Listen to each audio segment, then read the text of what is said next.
Perkenalkan, kami dari Prodi Pendidikan Administrasi Perkantoran Universitas Negeri Surabaya akan menjelaskan tugas mata kuliah teori belajar dengan dosen pengampu Ibu Ruri Nurul Aini Wulandari SPD MPD dengan materi teori pembelajaran kooperatif dan kolaboratif. Halo para pendidik hebat di seluruh Indonesia, pernahkah Anda merasa kelas menjadi sunyi, interaksi antar siswa kurang, dan rasa hanya Anda yang berbicara? Atau mungkin Anda ingin menciptakan suasana belajar yang lebih hidup, dinamis, dan penuh energi? Jika iya, Anda berada di video yang tepat. Hari ini kita akan membahas mengenai sebuah pendekatan yang luar biasa, pembelajaran kooperatif. Kita akan mulai dari konsep dasarnya hingga praktikal kita sebagai guru dalam menjalankannya. Mari kita mulai. Pertama, mari kita samakan persepsi kita tentang kata kooperatif. Kooperatif merupakan sebuah perilaku yang menunjukkan adanya kerjasama untuk meraih satu tujuan yang sama. Ini bukan sekedar bekerja bersama-sama dalam satu ruang, tetapi sebuah sinergi. Bayangkan sekelompok orang sedang membangun sebuah jembatan. Setiap orang punya tugas masing-masing. Ada yang menyiapkan material, ada yang merancang, ada yang membangun fondasi. Jika satu orang saja tidak bekerja sama, jembatan itu tidak akan kokoh. Itulah esensi dari kooperatif, saling ketergantungan yang positif, di mana keberhasilan individu bergantung pada sebuah keberhasilan kelompok. Nah, sekarang bagaimana konsep ini kita bawa ke dalam kelas? Itulah yang disebut pembelajaran kooperatif. Ini bukan sekedar meminta siswa untuk ayo buat kelompok dan kerjakan LKS halaman 20. Jauh lebih dalam dari itu. Pembelajaran kooperatif adalah pendekatan terstruktur yang menjadikan siswa sebagai pusat pembelajaran. Mereka belajar dari satu sama lain dan belajar bersama satu sama lain. Kehebatannya adalah sifatnya yang sangat fleksibel. Pendekatan ini bisa digunakan di berbagai tipe kelas. Di kelas anak berbakat, ini mendorong mereka untuk berkolaborasi dalam proyek-proyek kompleks. Di kelas pendidikan khusus, ini membangun keterampilan sosial dan komunikasi. Dan di kelas heterogen yang paling umum kita temui, ini memungkinkan siswa yang lebih cepat paham untuk membantu teman atau tutor sebaya. Dan siswa yang perlu waktu lebih akan merasa aman untuk bertanya kepada temannya. Dan dengan pembelajaran kooperatif ini, hasilnya bukan hanya prestasi akademik yang meningkat, tetapi juga kecerdasan emosional, kemampuan berkomunikasi, kepemimpinan, dan empati. Lengkap bukan? Pertanyaan terbesar, jika siswa yang aktif berdiskusi, lalu apa peran kita sebagai guru? Nah, di sini peran kita bertransformasi dari yang tadinya menjadi sumber utama pengetahuan, stick on the stage, kita beralih menjadi pemandu di sisi mereka, get on the side. Apa 4 peran kunci yang harus kita mainkan? Yaitu yang pertama sebagai fasilitator. Bayangkan diri Anda sebagai arsitek di lingkungan belajar. Tugas kita adalah menciptakan suasana yang nyaman, aman, dan menyenangkan, di mana setiap siswa merasa berani untuk bertanya, berpendapat, bahkan melakukan kesalahan tanpa takut dihakimi. Sebagai fasilitator, kita yang pertama adalah menyiapkan sumber belajar, yaitu memastikan setiap kelompok mempunyai materi yang cukup. Yang kedua, menetapkan aturan main, seperti membuat kesepakatan tentang cara berkomunikasi yang baik dalam berkelompok.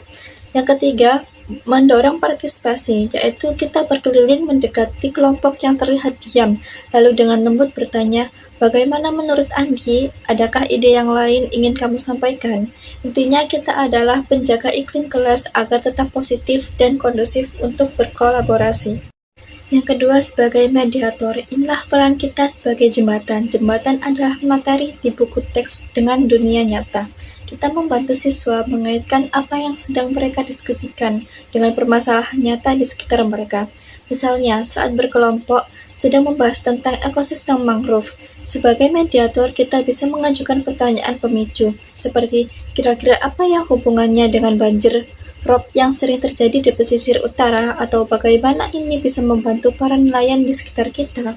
Dengan relevan menjadi mediator, pembelajaran ini menjadi relevan dan bermakna. Siswa tidak hanya hafal teori, tapi paham dengan konteks dan aplikasinya. Ketiga, sebagai direktor motivator. Direktur di sini bukan berarti diktator ya. Bayangkan kita ini sebagai seorang sutradara atau pelatih tim. Sebagai direktur, kita membimbing dan mengarahkan jalannya diskusi agar tetap fokus pada tujuan pembelajaran. Jika diskusi dimulai melenceng, kita yang mengembalikan ke jalur yang benar. Tapi ingat, kuncinya adalah tidak memberikan jawaban secara langsung. Kita melakukannya dengan mengajukan pertanyaan yang memancing pemikiran kritis, seperti, sudah coba lihat dari sudut pandang lain, apa bukti yang mendukung argumen kalian? Sebagai motivator, kita adalah sumber energi di dalam kelas. Kita memberikan semangat, memuji usaha mereka, bukan hanya hasil akhir. Kalimat sederhana seperti, wow, cara kalian memecahkan masalah tadi keren sekali, atau diskusi kelompok ini sekali, pertahankan ya. Itu bisa memberikan dampak yang luar biasa bagi semangat belajar pada siswa. Dan yang terakhir ini sangatlah penting adalah peran sebagai evaluator. Evaluasi dalam pembelajaran kooperatif berbeda dengan tes biasa. Kita tidak hanya menilai hasil akhir atau jawaban yang benar, kita juga menilai prosesnya. Sebagai evaluator, kita mengamati kekuatan dan kelemahan siswa seperti siapa yang paling menonjol dalam kepemimpinan, siapa yang butuh dorongan untuk lebih aktif berbicara, dan yang kedua adalah dinamika kelompok. Apakah semua anggota berkontribusi? Bagaimana mereka menyelesaikan konflik? Yang ketiga adalah pemahaman individu melalui observasi dan pertanyaan. Kita bisa mengidentifikasi miskonsepsi yang mungkin terjadi pada individu meskipun kelompoknya berhasil. Hasil evaluasi ini kita gunakan untuk memberikan umpan balik yang membangun baik untuk individu maupun kelompok demi perbaikan sesi berikutnya. Jadi kesimpulannya, pembelajaran kooperatif adalah strategi dahsyat untuk menciptakan kelas yang interaktif dan memberdayakan siswa. Dan keberhasilannya sangat bergantung pada kemampuan kita, para guru, untuk bertransformasi menjadi sebagai fasilitator yang sportif, mediator yang menghubungkan, direktur motivator yang mengarahkan sekaligus menyemangati, dan evaluator yang jeli. Ini adalah sebuah perjalanan, bukan tujuan akhir. Akan ada tantangan, tapi percayalah, melihat siswa kita tumbuh menjadi individu yang tidak hanya cerdas secara akademis, tapi juga pandai bekerja sama adalah hadiah terindah bagi seorang pendidik. Baik, di sini saya akan menjelaskan materi selanjutnya. Sebelum itu, izinkan saya untuk memperkenalkan diri saya terlebih dahulu. Perkenalkan, nama saya Salwa Nur Aisyah, NIM 059. Nah, baik, di sini saya akan menjelaskan materi pengaruh faktor internal dan eksternal dalam pembelajaran kooperatif. Faktor-faktor ini sangat mempengaruhi dalam sebuah keberhasilan. Faktor internal mencakup hal-hal seperti gaya belajar, motivasi belajar, kesehatan fisik, sikap belajar, dan karakteristik siswa. Faktor internal memiliki kekuatan yang lebih besar untuk menentukan keberhasilan siswa, yang membuatnya sangat penting. Dan faktor eksternal juga mencakup berbagai aspek dari lingkungan belajar, konteks sosial, yang dapat mempengaruhi keberhasilan sebuah implementasi pembelajaran kooperatif. Sehingga dapat disimpulkan bahwa faktor eksternal dan internal ini dapat diharapkan saling mendukung satu dengan yang lainnya, sehingga dapat mempengaruhi keberhasilan siswa dalam pembelajaran kooperatif ini. Baik, di sini saya akan menjelaskan terlebih dahulu faktor internal beserta contohnya. Yang pertama ada motivasi belajar. Tingkat motivasi belajar siswa, baik dari dalam diri maupun dari luar, itu sangat penting untuk menentukan seberapa aktif dan antusias mereka berpartisipasi dalam kegiatan belajar dan mengajar atau sebuah kegiatan kelompok. Contohnya, dalam diskusi kelompok, siswa harus saling bertukar pendapat dan memberikan penjelasan tambahan untuk memperjelas sebuah pemahaman. Yang kedua ada kemampuan kognitif. Kesuksesan siswa dalam pembelajaran kooperatif itu sangat bergantung pada kemampuan kognitif mereka. Kenapa? Karena mencakup kemampuan berpikir kritis, analisis, kreatif, dan pemecahan suatu permasalahan. Contohnya, dalam tugas proyek ilmiah, Seorang siswa yang pandai dalam menganalisis data dapat membantu tim atau kelompoknya untuk menginterpretasikan hasil penelitian mereka dan menarik sebuah kesimpulan. Yang kedua ada faktor keterlibatan sosial. Hal-hal seperti berkomunikasi dengan baik, mendengarkan dengan baik, memberikan umpan balik yang konstruktif, bekerja sama dalam tim, dan dengan bijaksana mengelola konflik adalah kunci untuk interaksi yang baik dan produktif dalam sebuah kelompok kerja. Contohnya, saat kelompok kita merasa frustasi karena tidak dapat memecahkan suatu permasalahannya, seorang siswa atau teman lainnya itu dapat memberikan kata-kata penyemangat dan mengingatkan mereka bahwa mereka itu mempunyai kemampuannya sendiri-sendiri. Jadi tidak usah untuk dipaksa secara mendalam jika teman kita itu tidak bisa mengerjakan. Selanjutnya ada faktor gaya belajar. Faktor gaya belajar ini yaitu setiap siswa memiliki gaya belajar yang berbeda, yang berdampak pada cara mereka memproses, memahami, dan mengingat data. Contohnya, dalam kelompok yang beragam, siswa dapat menggabungkan berbagai gaya belajar mereka, yaitu untuk menciptakan pengalaman belajar yang lebih efektif dan menarik. Misalnya, mereka dapat membuat presentasi yang menggabungkan antara gambar atau visual, atau penjelasan lisan dan aktivitas interaktif atau kinestetik. Selanjutnya ada faktor eksternal. Yang pertama ada faktor peran guru. Peran guru sangat penting dalam merencanakan, menerapkan, dan mengevaluasi pembelajaran kooperatif. Guru bertanggung jawab untuk membuat tugas kooperatif yang relevan dengan kurikulum dan menantang pemikiran kritis dan kreatif dari siswa. Contohnya, seorang guru memberikan tugas penelitian yang kompleks yang membutuhkan siswanya untuk membagi materi, menggabungkan informasi, dan menyajikan hasil secara bersama-sama. Selanjutnya ada faktor struktur tugas. Struktur tugas kooperatif harus mendorong kerjasama yang nyata di antara anggota-anggota kelompoknya. Contohnya, dalam proyek membuat laporan penelitian, setiap anggota kelompok bertanggung jawab untuk meneliti bagian topik yang berbeda. Laporan akhir tidak akan lengkap jika salah satu bagian itu hilang, sehingga setiap anggota harus saling bergantung untuk menyelesaikan tugasnya atau tujuannya. Selanjutnya ada faktor dukungan sekolah dan orang tua.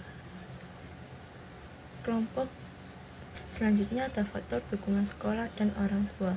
Keberhasilan pembelajaran kooperatif membutuhkan dukungan sekolah dalam bentuk pelatihan guru, penyediaan sumber daya, dan evaluasi yang berkelanjutan. Contohnya, kelompok yang berhasil menyelesaikan tugas dengan baik maka mendapatkan pengakuan dari guru, sekolah, atau bahkan masyarakat. Penghargaan bisa berupa sertifikat, hadiah, atau publikasi hasil kerja kelompok di majalah sekolah atau website. Dan yang terakhir ada faktor budaya norma sosial. Nilai-nilai budaya dan norma sosial yang menghargai kerjasama, gotong royong, dan saling membantu dapat membuat lingkungan yang kondusif untuk pembelajaran kooperatif.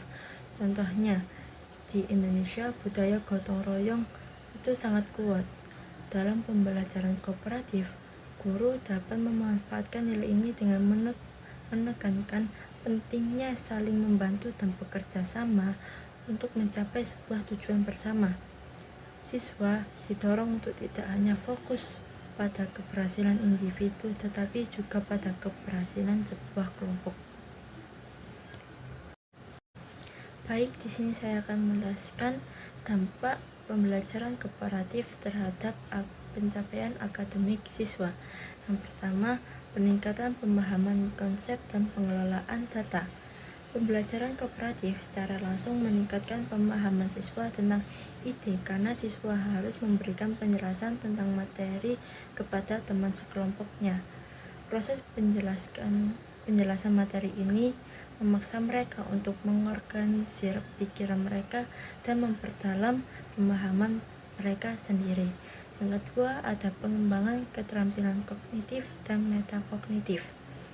Metode pembelajaran ini tidak hanya menekankan materi, tetapi juga proses berpikir siswa dilatih untuk berpikir kritis dengan bekerja sama untuk menyelesaikan masalah yang kompleks.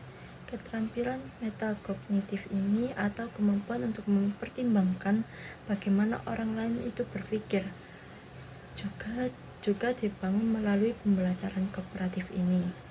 Yang ketiga, ada peningkatan motivasi dan partisipasi aktif. Tempat belajar kognitif biasanya lebih mendukung daripada kompetitif, yang dapat meningkatkan motivasi siswa.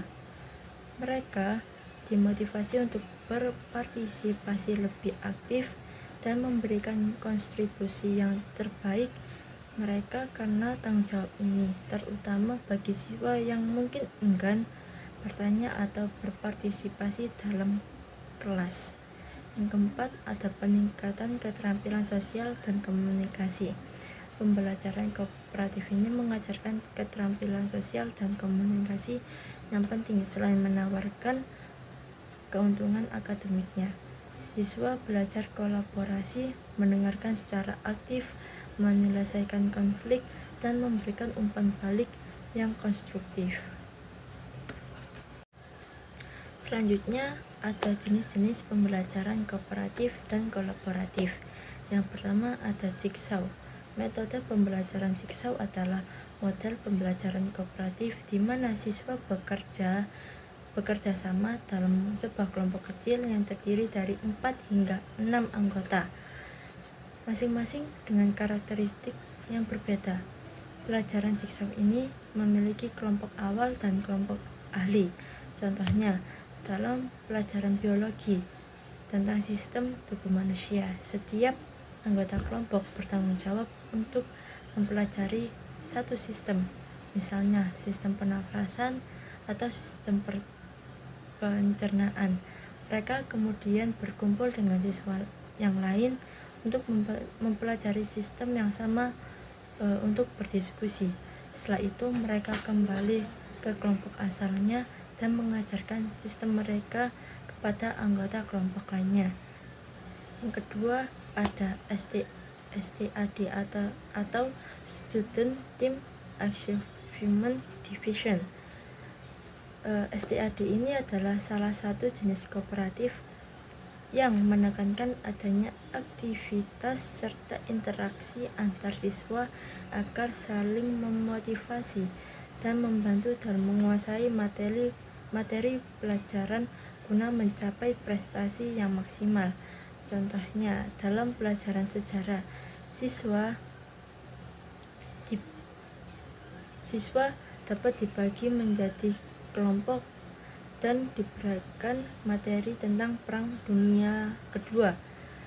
Mereka harus saling membantu dalam mempelajari materi, kemudian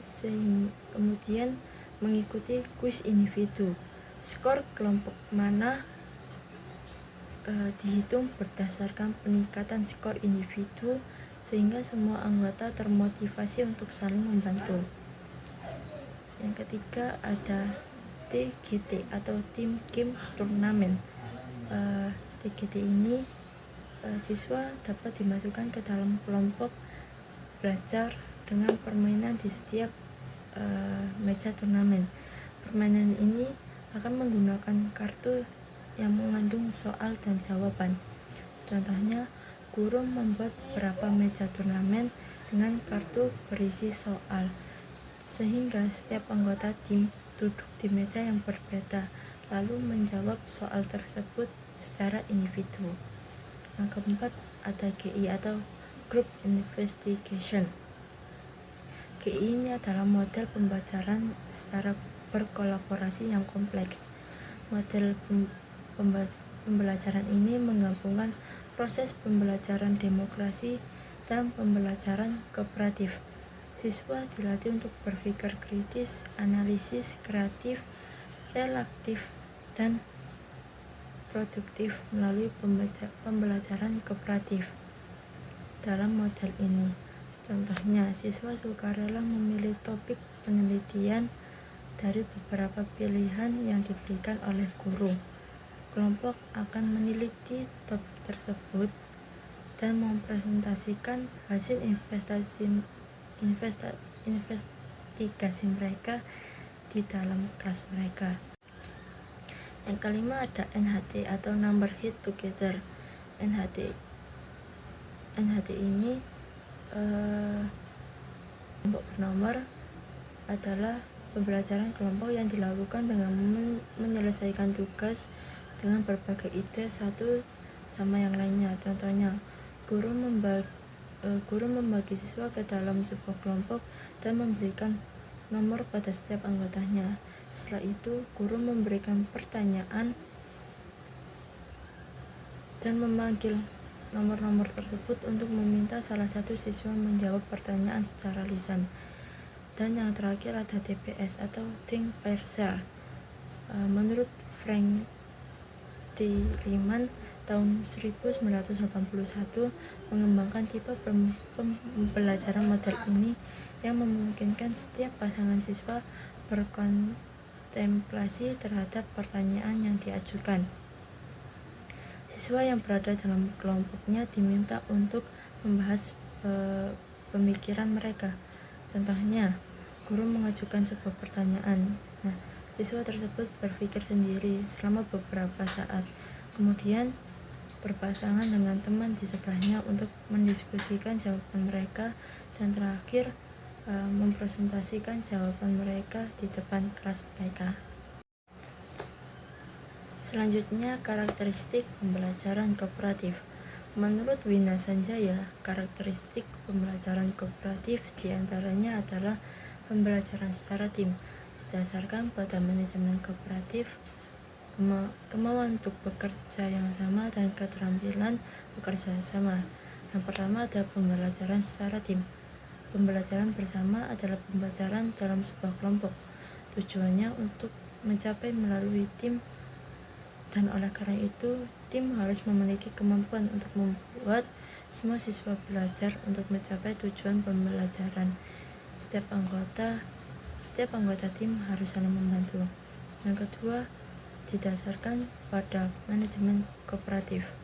Perencanaan yang cermat dilakukan untuk pembelajaran kooperatif agar berhasil.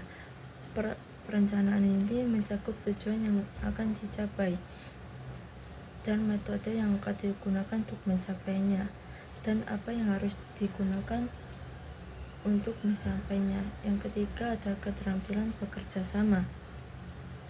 Selanjutnya, keinginan untuk bekerja sama dilatih melalui kegiatan dan aktivitas yang menggambarkan keterampilan bekerja sama.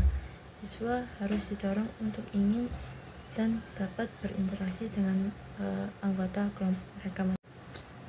Jadi, berdasarkan karakteristik pembelajaran kooperatif tersebut, diharapkan pembelajaran ini dapat mendorong siswa untuk berpartisipasi dalam berbagai kegiatan dan menantang mereka untuk melakukan suatu kreativitas secara bersama. Untuk model pembelajaran ini bekerja dengan baik, kita harus menciptakan suasana belajar yang memungkinkan siswa berbicara secara bebas, baik siswa dengan gurunya. Kemudian di sini saya akan menjelaskan sedikit apa itu kolaboratif.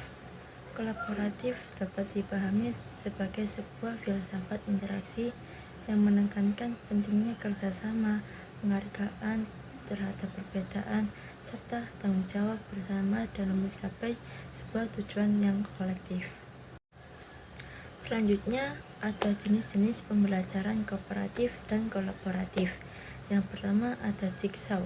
Metode pembelajaran jigsaw adalah model pembelajaran kooperatif di mana siswa bekerja sama dalam sebuah kelompok kecil yang terdiri dari 4 hingga 6 anggota, masing-masing dengan karakteristik yang berbeda. Pelajaran Jigsaw ini memiliki kelompok awal dan kelompok ahli. Contohnya, dalam pelajaran biologi tentang sistem tubuh manusia, setiap anggota kelompok bertanggung jawab untuk mempelajari satu sistem, misalnya sistem pernafasan atau sistem pencernaan. Mereka kemudian berkumpul dengan siswa yang lain untuk mempelajari sistem yang sama untuk berdiskusi. Setelah itu mereka kembali ke kelompok asalnya dan mengajarkan sistem mereka kepada anggota kelompok lainnya. Yang kedua ada STAD atau Student Team Achievement Division. STAD ini adalah salah satu jenis kooperatif yang menekankan adanya aktivitas serta interaksi antar siswa agar saling memotivasi dan membantu dalam menguasai materi pelajaran guna mencapai prestasi yang maksimal. Contohnya, dalam pelajaran sejarah, siswa dapat dibagi menjadi kelompok dan diberikan materi tentang Perang Dunia Kedua. Mereka harus saling membantu dalam mempelajari materi, kemudian mengikuti kuis individu. Skor kelompok mana dihitung berdasarkan peningkatan skor individu, sehingga semua anggota termotivasi untuk saling membantu. Yang ketiga ada TGT atau Team Game Tournament. TGT ini siswa dapat dimasukkan ke dalam kelompok belajar dengan permainan di setiap meja turnamen. Permainan ini akan menggunakan kartu yang mengandung soal dan jawaban. Contohnya, guru membuat beberapa meja turnamen dengan kartu berisi soal, sehingga setiap anggota tim duduk di meja yang berbeda, lalu menjawab soal tersebut secara individu. Yang keempat ada GI atau Group Investigation. GI ini adalah model pembelajaran secara berkolaborasi yang kompleks. Model pembelajaran ini menggabungkan proses pembelajaran demokrasi dan pembelajaran kooperatif.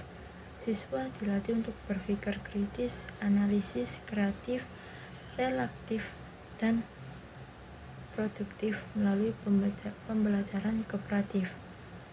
Dalam model ini, contohnya, siswa sukarela memilih topik penelitian dari beberapa pilihan yang diberikan oleh guru.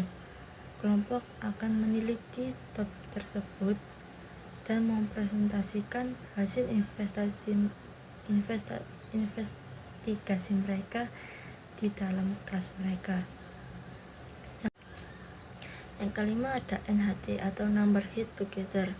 NHT ini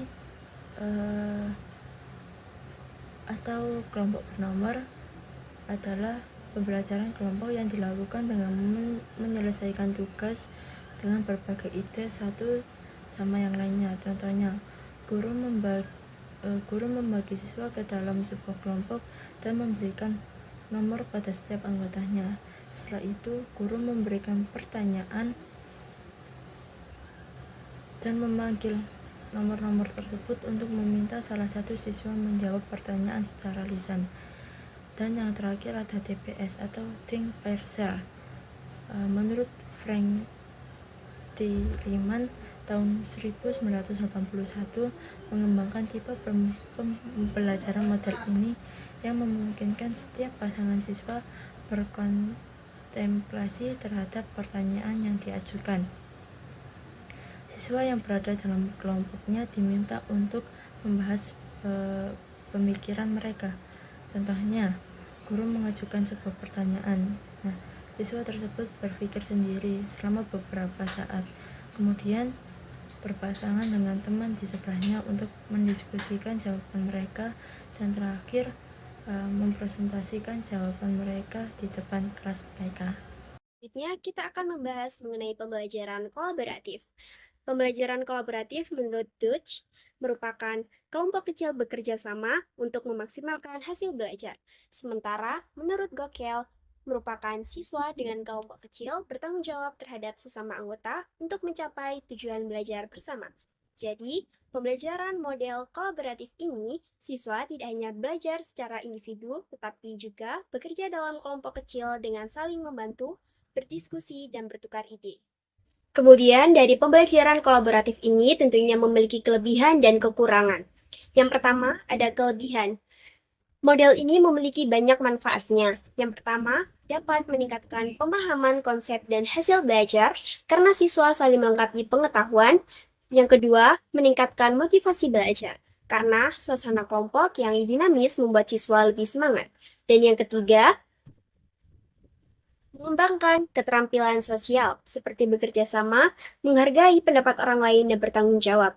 Dan yang terakhir, dapat membantu siswa berpikir lebih kreatif dan kritis saat mencari solusi bersama. Namun, pembelajaran ini juga memiliki beberapa kelemahan, misalnya partisipasi siswa yang tidak merata, keterbatasan waktu dan fasilitas, serta perbedaan kemampuan akademik yang terkadang membuat diskusi tidak seimbang. Karena itu, guru perlu mengatur kelompok dan jalannya diskusi dengan baik. Tentunya, dari penerapan pembelajaran kolaboratif ini memiliki beberapa pengaruh terhadap hasil belajar siswa. Menurut berbagai penelitian, menunjukkan bahwa pembelajaran kolaboratif berpengaruh positif terhadap hasil belajar. Siswa lebih memahami mengenai materi, lebih aktif, dan lebih termotivasi. Selain hasil akademik, kolaborasi juga meningkatkan keterampilan sosial seperti komunikasi dan kerjasama. Namun, jika tidak dikelola dengan baik, dapat muncul masalah seperti siswa pasif, perbedaan kemampuan atau sikap bisa menimbulkan konflik, dan jika guru tidak mengelola dengan baik akan menurunkan hasil belajar dari siswa tersebut. Oleh karena itu, sebagai guru maupun siswa perlu memiliki peran di dalam pelaksanaan pembelajaran kolaboratif ini. Keberhasilan pembelajaran kolaboratif sangat bergantung pada peran guru dan siswa. Yang pertama, peran guru dalam pembelajaran kolaboratif. 1. Guru bertindak sebagai fasilitator, mediator, pemodelan perilaku, dan penilai. Sementara peran siswa sebagai kolaborator aktif, bertanggung jawab individu dan kelompok, pengambil keputusan bersama, serta melakukan refleksi dan evaluasi diri sendiri. Dengan keterlibatan yang seimbang, proses belajar akan lebih efektif dan bermakna.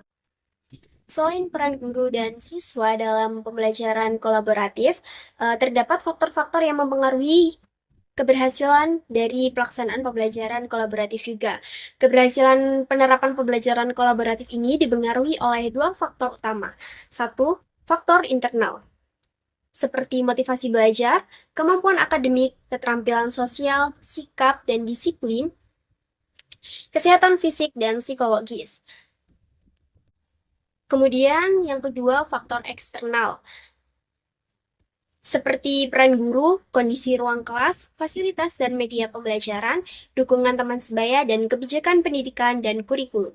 Jika semua faktor ini berjalan dengan baik, pembelajaran kolaboratif dapat menjadi strategi yang sangat efektif untuk menciptakan suasana belajar yang aktif, interaktif, dan berorientasi pada kerjasama.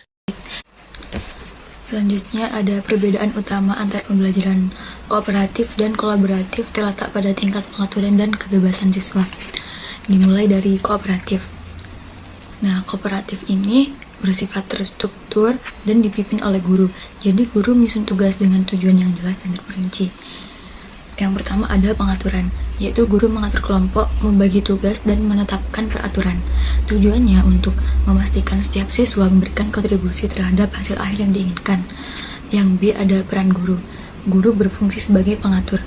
Nah, mereka mengawasi kemajuan kelompok dengan meneliti, melakukan intervensi apabila ada kendala, serta memastikan bahwa setiap siswa memahami materi yang diajarkan.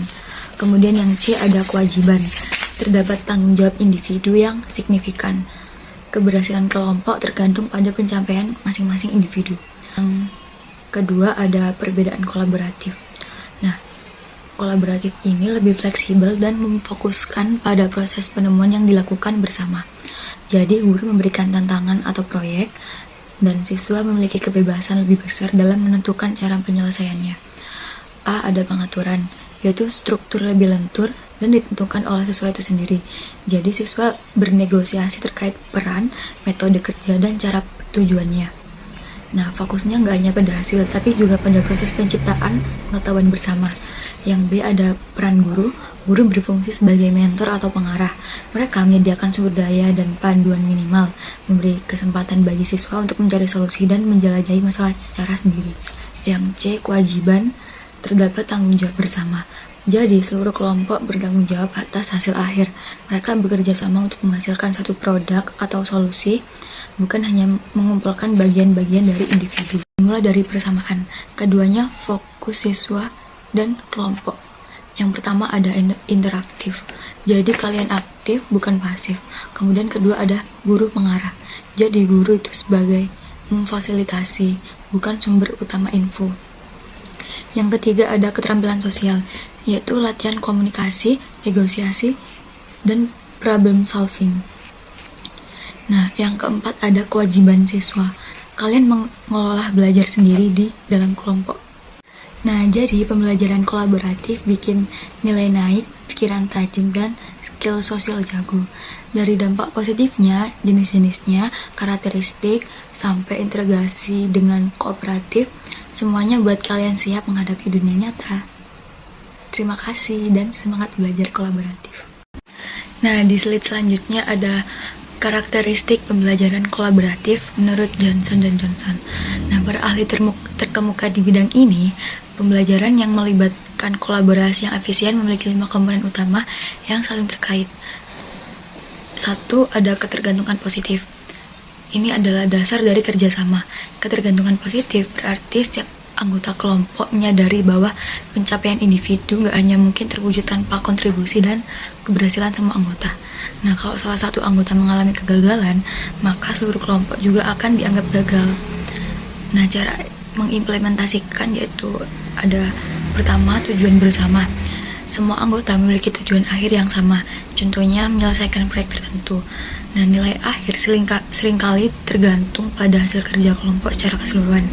B. Ada sumber daya bersama. Guru menyediakan satu set bahan sumber alat untuk kelompok tersebut. Nah, ini untuk mendorong siswa untuk berbagi dan bekerja sama dalam mendalami informasi. Kemudian C. Peran yang saling melengkapi, yaitu setiap anggota diberikan peran tertentu yang spesifik yang masing-masing penting untuk menyelesaikan tugasnya. Nah, hal ini menjadikan setiap individu merasa bertanggung jawab terhadap tugasnya masing-masing. Yang dia ada intensif bersama, yaitu penghargaan atau nilai diberikan pada seluruh kelompok berdasarkan keberhasilan mereka secara kolektif, gak hanya individu. Yang kedua ada interaksi mendorong yang tatap muka. Ini adalah proses di mana anggota kelompok aktif saling membantu dan mendukung dalam pembelajaran. Nah, ini lebih dari sekedar berdiskusi sih. Ini tuh lebih ke interaksi yang dirancang secara khusus untuk memfasilitasi proses belajar. Nah, cara diimplementasikan yang A, saling menjelaskan, yaitu anggota kelompok menjelaskan konsep atau ide pada anggota lain. Kemudian, ini tuh nggak hanya membantu pendengar, tapi juga memperkuat pemahaman bagi yang menjelaskan. B. Ada pertanyaan dan jawabannya aktif. Siswa mendorong pertanyaan untuk memastikan semua orang memahami materi yang ada. Nah, ini juga membantu dan mengidentifikasi kesalahpahaman yang mungkin terjadi. C. Ada umpan balik konstruktif, yaitu anggota kelompok memberikan masukan yang spesifik dan berguna mengenai pekerjaan masing-masing untuk perbaikan. Kemudian D. Ada dukungan emosional.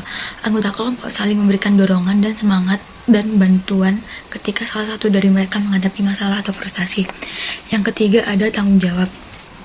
Komponen ini memastikan bahwa setiap siswa bertanggung jawab atas proses belajar dan kontribusinya tanpa ada tanggung jawab individu. Nah, kemungkinan munculnya tindakan free riding atau menumpang di mana beberapa anggota hanya mengendalikan orang lain untuk menyelesaikan pekerjaannya. Nah, cara mengimplementasikan yaitu A. Ada tugas individu. Meski ada tugas kelompok, guru memberikan tes, kuis, atau tugas tertulis pada setiap siswa secara individu. Nah, nilai individu ini bisa digabungkan dengan skor kelompok untuk penilaian akhir. Kemudian B, terakhir ada presentasi bergiliran. Nah, setelah tugas kelompok selesai, guru secara acak meminta salah satu anggota untuk menyajikan hasil kerja mereka, sehingga memastikan semua orang siap dan menguasai materi. Kemudian yang keempat ada keterampilan sosial atau social skills, yaitu keterampilan sosial lebih dari interaksi harian yang melibatkan pengajaran explicit seperti mendengarkan aktif, resolusi konflik, kepemimpinan, dan apresiasi perbedaan untuk kolaborasi efektif di dunia kerja. Cara mengimplementasikan yaitu dengan A. Mendengarkan aktif, B. Revolusi konflik, kemudian C. Ada kepemimpinan, yang terakhir ada apresiasi perbedaan. Kemudian yang kelima, terakhir ada pemrosesan kelompok, yaitu tahap refleksi akhir untuk evaluasi proses kolaborasi, apa yang baik, tantangan, dan perbaikan agar interaksi lebih baik di masa depan. Cara mengimplementasikannya yaitu A. Ada lewat pertanyaan terstruktur, kemudian B. Ada alat, dan terakhir ada umpan balik. Nah, kelima elemen ini saling terkait